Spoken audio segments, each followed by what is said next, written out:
আসসালামু আলাইকুম। বাংলা সংবাদে সবাইকে স্বাগত জানাচ্ছি। আমি চিন্তিয়া হক। শুরুতেই সংবাদ শিরোনাম। চালের দাম কমাতে হবে, সরকারকে রিজভি। এদিকে 10 বিষয়ে বিএনপি ও ইসলামী আন্দোলনের ঐকমত্য। জানাবো আন্দোলনকারী ছাত্রদের দল গঠন নিয়ে বিএনপি কতটা উদ্বিগ্ন। এবং সর্বশেষ জানাবো ঘুষ না পেয়ে উচ্ছেদ অভিযান চালিয়েছে বিআইডব্লিউটিএ, দাবি মঈন খানের।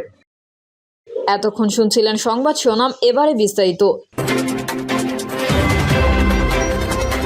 চালের দাম কমাতে হবে, সরকারকে রিজভি। অন্তর্বর্তী সরকারকে প্রশ্ন রেখে বিএনপির সিনিয়র যুগ্ম মহাসচিব রুহুল কবির রিজভি বলেছেন, আর যেন কোনো আয়নাঘর তৈরি না হয়, আপনারা সেই ব্যবস্থা এখনো নেননি কেন? তিনি আরো বলেন, চালের দাম কমাতে হবে। আপনারা জুলাইয়ের ঘোষণার কথা বলবেন, কিন্তু মানুষের পেটে ক্ষুধা থাকবে, তখন তারা ওই ঘোষণার কথা শুনবে না। বাজার নিয়ন্ত্রণ করতে হবে। রিজভি বলেন, সিন্ডিকেটকারীদের ধরতে হবে, অপরাধকারীকে ধরতে হবে, তাদের আইনের আওতায় আনতে হবে, সমাজের মধ্যে স্বস্তি আনতে হবে। মানুষ যাতে কমপক্ষে মোটা চাল ও মোটা কাপড় পরে জীবন ধারণ করতে পারে, এটা নিশ্চয়তা দিতে হবে। রাষ্ট্রীয় সংস্কার প্রসঙ্গে তিনি বলেন, সংস্কার হলো চলমান প্রক্রিয়া বা ধারাবাহিক প্রক্রিয়া। আইন শৃঙ্খলা বাহিনীকে সংস্কার করতে হবে, পুলিশকে নতুন করে ঢেলে সাজাতে হবে, তাহলেই আসলে সংস্কার হবে। আদালত স্বাধীনভাবে চলবে। এদিকে 10 বিষয়ে বিএনপি ও ইসলামী আন্দোলনের ঐকমত্য। ইসলামী শরিয়া বিরোধী কোনো সিদ্ধান্ত না নেওয়া এবং ইসলাম বিরোধী কেউ কোনো কথা না বলা সহ 10 বিষয়ে ঐকমত্য পোষণ করেছে বিএনপি ও ইসলামী আন্দোলন বাংলাদেশ। যেসব বিষয়ে দুই দল একমত হয়েছে, 1 নম্বর হচ্ছে আধিপত্যবাদ, সম্প্রসারণবাদ ও সাম্রাজ্যবাদ মুক্ত স্বাধীন ও সার্বভৌম টেকসই রাষ্ট্র গঠনে জাতীয় ঐক্য গড়ে তোলা। 2 নম্বর দুর্নীতিবাদ, সন্ত্রাসী, খুনি ও টাকা পাচারকারীদের দ্রুত বিচারের আওতায় এনে দৃষ্টান্তমূলক শাস্তির ব্যবস্থা করা। 3 নম্বর ভোটাধিকার সহ সকল মানবাধিকার রক্ষায় জাতীয় ঐকমত্য গড়ে তোলা। 4 নম্বর ন্যূনতম প্রয়োজনীয় সংস্কার শেষ করে দ্রুত সময়ের মধ্যে সুষ্ঠু গ্রহণযোগ্য নির্বাচনের ব্যবস্থা করা। 5 নম্বর দ্রব্যমূল্যের ঊর্ধ্বগতি রোধ এবং সকল অধিকার বঞ্চিত মানুষের অধিকার প্রতিষ্ঠিত করা এবং আইন শৃঙ্খলা স্বাভাবিক করে নিয়ে আসা। 6 নম্বর আওয়ামী ফ্যাসিবাদ বিরোধী সকল শক্তি দেশ পুনর্গঠনে ঐক্যবদ্ধভাবে কাজ করবে। ফ্যাসিবাদ বিরোধী শক্তিগুলো একে অপরের বিরুদ্ধে আঘাত করে কথা বলবে না। আগামীতে যাতে আওয়ামী লীগের মতো আর কোনো ফ্যাসিবাদী শক্তি ক্ষমতায় আসতে না পারে, সেই ব্যাপারে রাজনৈতিকভাবে ঐক্যবদ্ধ থাকবে।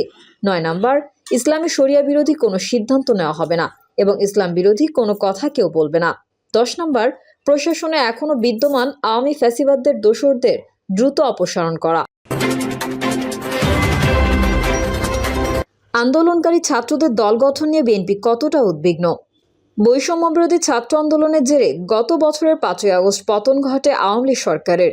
রাজনীতির ডামাডোলে ক্ষমতায় আসা অন্তর্বর্তী সরকার। ছাত্র আন্দোলনের নেতৃত্ব দেওয়া প্রথম সারির কয়েকজন রয়েছে এই সরকারে। জাতীয় সংসদ নির্বাচনকে ঘিরে সম্প্রতি রাজনৈতিক অঙ্গনে নতুন দল গঠনের হাওয়া বইছে।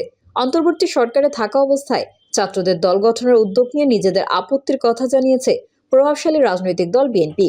এই নিয়ে বিএনপি ও আন্দোলনকারী ছাত্র এবং তাদের ঘনিষ্ঠ উপদেষ্টাদের পাল্টাপাল্টি বক্তব্যের জেরে রাজনৈতিক অঙ্গনে এমন প্রশ্ন উঠেছে যে বিএনপি কেন নতুন দল গঠনের এই উদ্যোগ নিয়ে উদ্বিগ্ন। সরকার ঘনিষ্ঠ ছাত্ররা দল গঠন করলে তাতে বিএনপির বিরোধিতা করাই বা কারণ কি? বিএনপির স্থায়ী কমিটির সদস্য ডক্টর খন্দকার মোশাররফ হোসেন ও ইকবাল হাসান মাহমুদ টুকু দুজনই বিবিসি বাংলাকে বলেছেন, নতুন দল গঠনকে বিএনপি ভয় পাচ্ছে না, তবে অন্তর্বর্তী সরকার নিরপেক্ষ সরকার হিসেবে সামনে নির্বাচন আয়োজন করবে। এখন কেউ ক্ষমতায় থেকে দল গঠন করলে সেটি আর নিরপেক্ষ থাকবে না। এজন্যই ক্ষমতায় থেকে দল গঠন বা নির্বাচনের পক্ষে আমরা নই। রাজনৈতিক বিশ্লেষক ও ঢাকা বিশ্ববিদ্যালয়ের শিক্ষক মোহাম্মদ সাইফুল আলম চৌধুরী বলেন, তারও ধারণা দল হিসেবে ক্ষতিগ্রস্ত হওয়ার আশঙ্কা থেকে নয়, বরং নির্বাচনকালীন সরকার নিরপেক্ষতা হারালে নির্বাচন শেষ পর্যন্ত কেমন হবে, এই আশঙ্কা থেকে হয়তো বিএনপি এর বিরোধিতা করছে। বিএনপি একটি উত্থান পতনের মধ্যে দিয়ে এখানে এসেছে। 2007 সালে বিএনপি ভেঙে কিংস পার্টি গঠনের চেষ্টা দলটি সামাল দিয়েছে। তবে তাদের মধ্যে এই ভয় কাজ করতে পারে যে সরকারের কারো দল থাকলে নির্বাচনে সেই দল বিশেষ সুবিধা পেতে পারে। সাধারণত রাষ্ট্র ক্ষমতায় থেকে রাষ্ট্রযন্ত্রকে ব্যবহার করে কেউ কোনো দল করলে রাজনীতি পরিভাষায় তাকে কিংস পার্টি বলা হয়। সাবেক রাষ্ট্রপতি জিয়াউর রহমান ক্ষমতায় থেকেই বিএনপি ও আরেক সাবেক রাষ্ট্রপতি এইচ.এম. এরশাদ জাতীয় পার্টি গঠন করেছিলেন। আওয়ামী লীগ আমলে সরকারের প্রচ্ছন্ন সমর্থনে বিভিন্ন সময় গঠিত হয়েছিল বিএনএফ, বিএনএম ও তৃণমূল বিএনপি। 2007 সালে সেনা সমর্থিত সরকারের সময়ে বিএনপি ও আওয়ামী লীগের নেতাদের ভাগিয়ে পিডিপি গঠনের চেষ্টা হলেও তা খুব একটা সফল হয়নি। এবার আন্দোলনে নেতৃত্ব দেওয়া বৈষম্যবিরোধী ছাত্র আন্দোলনের সঙ্গে জড়িতদের একাংশ কিংবা তাদের ঘনিষ্ঠরা গত 8ই সেপ্টেম্বর জাতীয় নাগরিক কমিটি নামের প্ল্যাটফর্ম গঠন করলে বিএনপির দিক থেকে দলটির নেতাদের কেউ কেউ কিংস পার্টি প্রসঙ্গ টেনে এনে এর সমালোচনা শুরু করেন। তখন এই নিয়ে বিতর্ক জোরালো হলে ক্ষমতায় থেকে সাবেক রাষ্ট্রপতি জিয়াউর রহমানের বিএনপির গঠনের কথা উল্লেখ করে নাগরিক কমিটির আহ্বায়ক মোহাম্মদ নাসিরউদ্দিন পাটোয়ারি বিএনপিকে কিংস পার্টি বলে আখ্যা দেন। এরপর বিএনপির নেতারা আরও সোচ্চার হয়ে ওঠেন। এর ধারাবাহিকতায় বিএনপির সিনিয়র যুগ্ম মহাসচিব রুহুল কবির রিজভী রাষ্ট্রীয় গোয়েন্দা সংস্থার মাধ্যমে নতুন দল গঠনের চেষ্টার অভিযোগ করেন। সবশেষ জাতীয় নাগরিক কমিটির সদস্য সচিব আক্তার হোসেন জানান, আগামী ফেব্রুয়ারি মাসের মধ্যেই নতুন রাজনৈতিক দলের নাগরিক কমিটি এর মধ্যেই 150-র মতো উপজেলা ও থানায় তাদের কমিটি সম্পন্ন করেছেন। বৈষম্যবিরোধী ছাত্র আন্দোলনের নেতা সার্জিস আলম ওই কমিটির মুখ্য সংগঠক করা হয়েছে।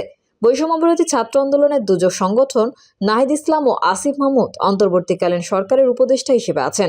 সম্প্রতি বিবিসির সঙ্গে এক সাক্ষাৎকারে বিএনপির মহাসচিব মির্জা ফখরুল ইসলাম আলমগীর বলেছেন, সরকারের নিজেদের প্রতিনিধি রেখে জুলাই অভ্যুত্থানের নেতৃত্ব দেওয়া শিক্ষার্থীরা নির্বাচনে অংশ নিতে চাইলে অন্য দলগুলো সেটি মেনে নেবে না। তিনি বলেন, ছাত্ররা তারা একটা রাজনৈতিক দল তৈরি করার কথা চিন্তা করছেন। সেখানে যদি ছাত্রদের প্রতিনিধি এই সরকারে থাকে তাহলে তো নিরপেক্ষ থাকতে পারে না, ওইটা হচ্ছে সম্ভাব্য কথা। কিন্তু যদি তারা মনে করে যে সরকারে থেকেই তারা নির্বাচন করবেন তাহলে তো রাজনৈতিক দলগুলো মেনে নেবে না। তার এই বক্তব্য প্রচার হওয়ার পর পাল্টা প্রতিক্রিয়া জানান সরকারের দুই তরুণ উপদেষ্টা নাহিদ ইসলাম ও আসিফ মাহমুদ এবং বৈষম্যবিরোধী ছাত্র আন্দোলনের আহ্বায়ক হাসনাত আব্দুল্লাহ। নাহিদ ইসলাম বলেছেন, সরকারের থেকে কেউ নির্বাচনে অংশ নেবে না। কেউ নির্বাচনে অংশ নিতে হলে একটা নির্দিষ্ট সময়ের আগেই সরকার ছেড়ে দেবে। দল গঠনের প্রক্রিয়ায় অংশ নিতে চাইলে সরকার ছেড়ে দেব। এদিকে সরকারের আইন উপদেষ্টা আসিফ নজরুল রোববার তার ভেরিফাইড ফেসবুক পেজে লিখেছেন, বিএনপির সঙ্গে ছাত্র নেতাদের কোনো দূরত্ব বা ভুল বোঝাবুঝি কাম্য নয়। তিনি লিখেছেন, ছাত্রনেতারা সরকারে থাকা অবস্থায় কোনো রাজনৈতিক দল গঠন করছেন না বা এতে যোগ দিচ্ছে না। বিএনপির নেতারা বলছেন, নতুন দল গঠন নিয়ে তাদের কোনো প্রতিক্রিয়াই নেই, কারণ তাদের বিশ্বাস নতুন দল জনমনে তেমন কোনো প্রভাব ফেলতে পারবে না। বরং তাদের উদ্বেগের একমাত্র জায়গা হলো নির্বাচনকালীন সরকার কেমন হয় সেটি। দলটির জাতীয় স্থায়ী কমিটির সদস্য ডক্টর খন্দকার মোশাররফ হোসেন বলছেন, নতুন দল নিয়ে কোনো ভয়, আশঙ্কা বা উদ্বেগ তাদের মধ্যে কাজ করছে না। যে কেউ নতুন দল করতে পারে, আপত্তি নেই। কিন্তু বর্তমান সরকার নিজেরা নিজেদের নির্দলীয় ও অন্তর্বর্তীকালীন সরকার বলছে। এখন এই সরকারের পৃষ্ঠপোষকতায় দল হলে সরকার নিরপেক্ষতা হারাবে, যেটা দেশ ও জনগণের জন্য ভালো হবে না। তার মধ্যে অন্তর্বর্তী সরকার বলেছে, নির্বাচনের মাধ্যমে জনগণের অধিকার তারা জনগণের কাছেই ফিরিয়ে দেবে। ফলে নির্বাচনে যাতে জনগণ স্বাধীনভাবে ভোট দিতে পারে সেটি নিশ্চিত করার দায়িত্ব তাদের। কিন্তু ক্ষমতায় থেকে কেউ যদি নির্বাচন করে তাহলে সেই নির্বাচন যে নিরপেক্ষ হয় না সেটা তো শেখ হাসিনা প্রমাণ করেছেন বারবার। তিনি গায়ের জোরে নির্বাচন করতে চেয়েছেন বলেই তাদের আজ এই পরিণতি। এজন্যই আমরা কারো ক্ষমতা থেকে বা ক্ষমতায় অংশীদার থেকে দল করা বা নির্বাচন করাকে সমর্থন করছি না। দলের স্থায়ী কমিটির আরেকজন সদস্য ইকবাল হাসান মাহমুদ টুকু বলছেন, ছাত্র উপদেষ্টারা পদ ছেড়ে দল বা নির্বাচন করলে বিএনপির আপত্তি থাকবে না। তারা বিএনপিকে উদ্দেশ্য করে অনেক কথা বলেছে, কিন্তু বিএনপি বড় দল, তাই সব বিষয়ে কথা হয়তো বলছি না। তবে এটা নৈতিকতার বিষয়। ক্ষমতায় থেকে দল করা কিংবা নির্বাচন করার চিন্তা করা অনৈতিক। ঘুষ না পেয়ে উচ্ছেদ অভিযান চালিয়েছে বিআইডব্লিউটিএ, দাবি মঈন খানের। নরসিংদীর পলাশ উপজেলার শীতলক্ষ্যা নদীর তীরে উচ্ছেদ অভিযান চালিয়েছে বাংলাদেশ অভ্যন্তরীণ নৌপরিবহন কর্তৃপক্ষ। রোববার দিনব্যাপী চালানো এই অভিযানে 3 শতাধিক স্থাপনা উচ্ছেদ করা হয়। এদিকে বিআইডব্লিউটিএর এই উচ্ছেদ অভিযানে বেশ চটেছেন বিএনপির স্থায়ী কমিটির সদস্য ও সাবেক মন্ত্রী ডক্টর আব্দুল মঈন খান। তার দাবি, ঘুষ না পেয়ে এই অভিযান চালানো হয়েছে। রোববার উপজেলার ঘোড়াশাল সাদ্দাম বাজার পরিদর্শন করেন মঈন খান। বিআইডব্লিউটিএর অভিযানে ক্ষতিগ্রস্ত মানুষের সঙ্গে সাক্ষাৎ করতেই তিনি সেখানে যান। পরে তিনি সাংবাদিকদের বলেন, পতিত সরকারের ঘাপটি মেরে থাকা দোসররা ঘোড়াশালের দরিদ্র মানুষের উপর জুলুম অত্যাচার করেছে। মঈন খান বলেন, দুর্নীতিবাজ বিআইডব্লিউটিএ গত 15 বছরে হাজার হাজার কোটি টাকার বালু লুটপাট ও দুর্নীতি করেছে। তারা আজকে ঘোড়াশাল পলাশে এসে আইন দেখাতে চায়। কিসের আইন? দরিদ্র মানুষের শোষণ করা কি কোনো দেশের আইন হতে পারে? তারা নিরীহ মানুষের কাছ থেকে ঘুষ না পেয়ে অন্যায়ভাবে তাদেরকে উচ্ছেদ করেছে। এই ধরনের কার্যক্রম বর্তমান সরকারকে বিপদে ফেলবে। প্রিয় দর্শক, এই ছিল এখনকার সর্বশেষ সংবাদ। আপডেট ও সংবাদ পেতে চ্যানেলটি সাবস্ক্রাইব করে বেল আইকনটি ক্লিক করুন। কমেন্টে আপনার মতামত জানিয়ে আমাদের সাথেই থাকুন। ধন্যবাদ সবাইকে। আল্লাহ হাফেজ।